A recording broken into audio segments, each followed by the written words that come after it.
So guys, ito ay Vivo Y31. So ganyan yung sira niya, pati sindi lang siya, hindi siya nagtutuloy. So yan, tear down muna natin siya.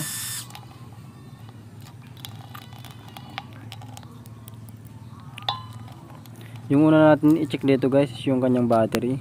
So ang gagawin natin dyan guys is ibabypass natin yung kanyang fuse. So yan, papakita ko sa inyo yung fuse nito. Tanggalin muna natin yung cover nya. So yan yung fuse nya guys, yan yung malit na yan. So babypass lang natin yan gamit ang soldering. Yan.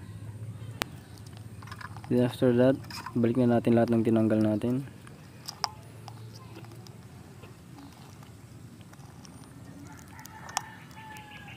Ganyan guys, okay na siya. So nagsisindi na siya.